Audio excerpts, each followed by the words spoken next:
18 ಸದಸ್ಯರು ಹಾಗೂ ನಮ್ಮ ಗ್ರಾಮ ಪಂಚಾಯತಿ ಅಧ್ಯಕ್ಷರು, ಉಪಾಧ್ಯಕ್ಷರು, PDO ಸೇರಿ ಇವತ್ತು ನೂತನ ಗ್ರಾಮ ಪಂಚಾಯತಿ ಉದ್ಘಾಟನೆ ಮಾಡಿದ್ದಾರೆ. ಈ ಶುಭ ಸಮಾರಂಭಕ್ಕೆ ತುಂಬಾ ಖುಷಿ ಆಗ್ತಾ ಇದೆ. ಹಾಗೆ ನಮ್ಮ ಕಡೆಯಿಂದ, ಯಾಕಂದ್ರೆ ಇಲ್ಲಿ ಕೆಲಸ ಮಾಡ್ತಿರೋದು ಎಲ್ಲ ನಮ್ಮ ಲೋಕಲ್ಗೆ ನಾವೇನಾದ್ರೂ ಸಹಾಯ ಮಾಡಬೇಕು ಅನ್ನೋ ಉದ್ದೇಶದಿಂದ ನಮ್ಮ ಜೀನಿ ಸಂಸ್ಥೆಯಿಂದ ಗ್ರಾಮ ಪಂಚಾಯತಿಗೆ ಅನುದಾನ ಸಮೇತ ಕೊಟ್ಟಿದ್ದೀವಿ. ಅದೇ ರೀತಿ ಚಿದಾನಂದ ಸರ್ ಹೇಳಿದ್ರು ತರೂರಿಗೆ ಮಾಡಿಕೊಟ್ಟಿದ್ದೀವಿ ಅಂತ. ನಮ್ಮ ಭಾಗದಲ್ಲಿ ಅತಿ ಹೆಚ್ಚು ಅಂತ ಅಂದ್ರೆ ಗುಳಿಗೆನಹಳ್ಳಿ ಸೆಂಟ್ರ್ ಪಾಯಿಂಟ್. ಆ ಗುಳಿಗೆನಹಳ್ಳಿಲಿ ಅದೇ ತರ ಈ ಗೋಪಿ ಅವ್ರ ಊರಲ್ಲಿ ಕಟ್ಟಂಗೆ ನಮ್ಮ ಗುಳಿಗೆನಹಳ್ಳಿ ಸಮೇತ ಒಂದು ಅದ್ದೂರಿಯಾಗಿ ಸ್ಕೂಲ್ ಕಟ್ಟಿದ್ರೆ ತುಂಬಾ ಸಂತೋಷ ಆಗುತ್ತೆ. ಯಾಕಂದ್ರೆ ಅವ್ರು ಏನ್ ಕೇಳಿದಾರಲ್ಲ, ಆ ಬೆಂಚು ಎಲ್ಲ ಕೇಳಿದಾರಲ್ಲ, ಅದಕ್ಕಿಂತ ಡಬಲ್ ನಾವು ಕೊಡ್ತೀನಿ ನಮ್ಮ ಜೀನಿ ಸಂಸ್ಥೆಯಿಂದ. ನಮ್ಮ ಭಾಗಕ್ಕೆ ಗುಳಿಗೆನಹಳ್ಳಿಗೆ ಒಂದು ಹೈಟೆಕ್ ಮಾದರಿಯ ಸ್ಕೂಲ್ ಕೊಡ್ಬೇಕು ಅಂತ ಕೇಳ್ಕೊಳ್ತಾ ನನ್ನ 2 ಮಾತು ಮುಗಿಸ್ತೇನೆ. Thank you sir. ಇಲ್ಲ, ನೀವೆಲ್ಲರೂ ಕೂಡ ನೀವಂದ್ರೆ ಶಿರಾ ಹತ್ರ ಇದ್ದೀರಾ, ದೂರ ಇಲ್ಲ. ನಿಮಗೆ ಗ್ರಾಮ ಪಂಚಾಯತ್ ಬೇಕಿಲ್ಲ, ನಿಮ್ಮನ್ನು ನಾವು ಶಿರಾಗೆ ಸೇರ್ಸ್ಕೊಂಡ್ಬಿಡ್ಬೇಕು ನಗರ ಪಂಚಾಯತ್ ನಗರಸಭೆಗೆ. ಈಗಾಗಲೇ ಆಗಿದೆ, ಆಯ್ತಲ್ಲ? ಸೊ ಹಾಗಾಗಿ ಶಿರಾ ತುಂಬಾ ಹತ್ರ ಇದ್ದೀರಿ ನೀವು. ಆದ್ರೆ ಯಾವ್ದೋ ಒಂದು ಈ ಹುಲಿಕುಂಟೆ ಹೋಬಳಿ ಒಂದು ಮೂಲೆ ಚಿರ್ತಳ್ಳಿನೋ ಅಥವಾ ಇನ್ಯಾವುದೋ ಒಂದು ತಡಕ್ಲೂರೋ ಈ ರೀತಿ ಹಳ್ಳಿಗಳನ್ನ ಜ್ಞಾಪಿಸ್ಕೊಂಡ್ರೆ ಇಲ್ಲೂ ಕೂಡ 20 ಕಿಲೋಮೀಟರ್ ಬರ್ಬೇಕು. ಅವರು ತಾಲೂಕು ಕೇಂದ್ರಕ್ಕೆ ಬರ್ಬೇಕು ಅಂದ್ರೆ 20-25 ಕಿಲೋಮೀಟರ್ ಬರ್ಬೇಕು. ಆದ್ರೆ ನೀವು ಹತ್ರದಲ್ಲಿದ್ದೀರಿ.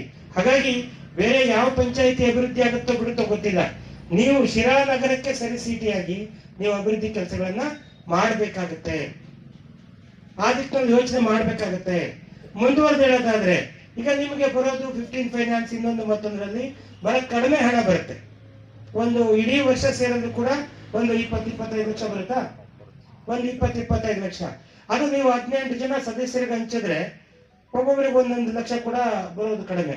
ಆ 1-1.5 ಲಕ್ಷದಲ್ಲಿ ನೀವು ಏನ್ ಮಾಡ್ಬೋದು? ನಿಮಗೆ ಕ್ಲೈಮ್ಸ್ ಜಾಸ್ತಿ. ಏನಮ್ಮ ನೀನು ಅಧ್ಯಕ್ಷ ಆಗಿ ಸದಸ್ಯ ಆಗಿದೆ, ಯಾಕೆ ಗೆಲ್ಸಿರೋದು ನಿಮ್ಮನ್ನ ಅಲ್ಲಿ ಕೇಳ್ತಾರೆ ಜನ. ಏನಕ್ಕೆ ಗೆಲ್ಸಿರೋದು ನಿಮ್ಮನ್ನ? ನೋಡೋ ಚರಂಡಿ ಹೆಂಗಿದೆ. ಈ ಭಾಗದಲ್ಲೇ ಜನಪ್ರತಿನಿಧಿಗಳಾಗೋದಿದೆಯಲ್ಲ, ನಗರಸಭೆ ಮತ್ತೆ ಗ್ರಾಮ ಪಂಚಾಯತ್ ಅಲ್ಲಿ ಬಹಳ ಕಷ್ಟದ ಕೆಲಸ.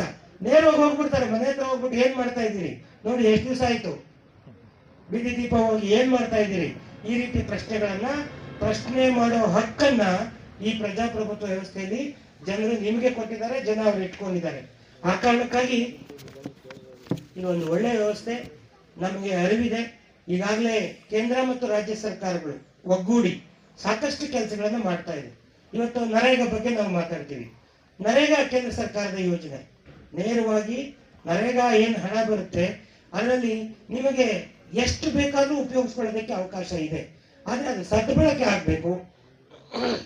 ದುಡಿಯೋ ಕೈಗೆ ಕೆಲಸ ಕೊಡಬೇಕು ಅನ್ನೋ ಒಂದು ಮನಸ್ಥಿತಿ, ಆ ಕಾನ್ಸೆಪ್ಟ್ ಇಟ್ಕೊಂಡು ನರೇಗಾ ಕಾನ್ಸೆಪ್ಟ್ ಅನ್ನ ಕೇಂದ್ರ ಸರ್ಕಾರ ಜಾರಿಗೆ ತಂದಿರೋದು. ಯಥೇಚ್ಛವಾಗಿ ಹಣ ಕೊಡ್ತಾ ಇದೆ.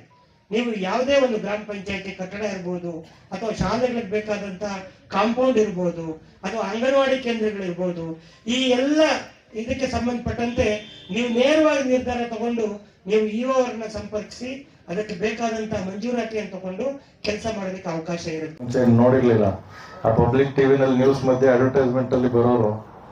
ಸೊ ಈ ಭಾಗದಲ್ಲಿ ನಾನು ಮೊನ್ನೆ ನಮ್ಮ CEO ಅವ್ರು ಬಂದಾಗ್ಲೂ ಹೇಳ್ತಿದ್ದೆ, ನಾವು ಯಾವಾಗ್ಲೂ ಏನಂದ್ರೆ ಹಿತ್ತಲ್ ಗಿಡ ಮದ್ದಲ್ಲ ಅಂತಾರಲ್ಲ, ಹಂಗೆ ನಮ್ಮವರು ನಮ್ಮ ಮಧ್ಯೆ ಇರೋರು ಯಾರೋ ಏನೋ ಒಂಚೂರು ದೊಡ್ಡದು ಏನಾದ್ರು ಮಾಡಿದಾಗ ಬೇರೆಯವ್ರು ಬಂದು ಹೊಗಳೋವರೆಗೂ ಕಾಯ್ತೀವಿ. ಅವ್ರು ಹೊಗಳಿದ್ಮೇಲೆ ಹೌದು ಇವ್ರೇನೋ ಮಾಡೋರ ಅಂತ ಅವಾಗ ಇದ್ ಮಾಡೋಕ್ ಶುರು ಮಾಡ್ತೀವಿ. ಬಟ್ ನಮ್ ಸುತ್ತಮುತ್ತ ಇರೋರು ಯಾರೇ ಏನೇ ಒಳ್ಳೇದ್ ಮಾಡಿದ್ರು ನಾವು ಆದಷ್ಟು ಬೇಗ ಪಕ್ಕದ ಮನೆಯವ್ರು ನೋಡೋದಕ್ಕಿಂತ ಮುಂಚೆ ನಾವು ಬೆಂತಕ್ ಬಿಡ್ಬೇಕು. ಹಂಗಾಗಿ ಅವರು ಕೂಡ ಒಂದು ಏನು ಒಂದು ಜೀನಿ ಅನ್ನೋ ಪ್ರಾಡಕ್ಟ್ ಮೂಲಕ ಜನರಿಗೆ ಆರೋಗ್ಯನೂ ಕೊಡ್ತಿದ್ದಾರೆ. ಅವರು ಉತ್ತಮವಾಗಿ ಆರ್ಥಿಕವಾಗಿ ಸಾಮಾಜಿಕವಾಗಿ ಬೆಳೀತಾ ಇದ್ದಾರೆ. ಅದರ ಜೊತೆಗೆ ನಮ್ಮ ಸಾಮುದಾಯಿಕ ಇನಿಷಿಯೇಟಿವ್ಸ್ಗೆ ಕೂಡ ಕಾಂಟ್ರಿಬ್ಯೂಟ್ ಮಾಡ್ತಾ ಇದ್ದಾರೆ. ಈ ಬಿಲ್ಡಿಂಗ್ ಕೂಡ ಅವರು ಧನ ಸಹಾಯ ಮಾಡಿದ್ದಾರೆ ಅಂತ ಕೇಳ್ಪಟ್ಟೆ, ಹೌದಲ್ಲ? ಸೊ ಅದಕ್ಕೆ ಈ ಬಿಲ್ಡಿಂಗ್ ನಿರ್ಮಾಣದಲ್ಲಿ ಕೂಡ ಅವರ ಕಾಂಟ್ರಿಬ್ಯೂಷನ್ ಇದೆ. ಅದಕ್ಕೆ ಕೂಡ ಅವ್ರಿಗೆ ನಾನು ಗ್ರಾಮ ಪಂಚಾಯತ್ ಪರವಾಗಿ ಮತ್ತು ವೈಯಕ್ತಿಕವಾಗಿ ಆಸ್ ಇಒ ಶಿರಾ ನಾನು ಮತ್ತೊಮ್ಮೆ ಅಭಿನಂದಿಸಲಿಕ್ಕೆ ಬಯಸ್ತೇನೆ. ಎಲ್ಲ ಅಭಿವೃದ್ಧಿಗಳ ಜೊತೆಯಾಗಿ, ಇಲಾಖೆಗಳ ಜೊತೆಯಾಗಿ ಸಮನ್ವಯತೆ, ಸಹಕಾರ, ಸಹಭಾಗಿತ್ವದಡಿ ಕಾರ್ಯನಿರ್ವಹಿಸಲು ತಳಮಟ್ಟದಲ್ಲಿ ಅತ್ಯಂತ ಅವಶ್ಯಕ ಇಲಾಖೆ ಎಂದರೆ ಅದು ಗ್ರಾಮೀಣಾಭಿವೃದ್ಧಿ ಇಲಾಖೆ. ಅತ್ಯಂತ ಮಹತ್ವಪೂರ್ಣವಾದ ಕೆಲಸವನ್ನು ಗ್ರಾಮೀಣಾಭಿವೃದ್ಧಿ ಇಲಾಖೆ ತಳಮಟ್ಟದಲ್ಲಿ, ಹಳ್ಳಿ ಮಟ್ಟದಲ್ಲಿ ನಡ್ಕೊಂಡು ಬರುತ್ತೆ. ಯಾಕೆಂದರೆ ಅತ್ಯಂತ ಜನಗಳಿಗೆ ನಿಕಟ ಸಂಪರ್ಕವನ್ನು ಹೊಂದಿರತಕ್ಕಂಥ ಇಲಾಖೆ ಅಂದರೆ ಗ್ರಾಮೀಣಾಭಿವೃದ್ಧಿ ಇಲಾಖೆ.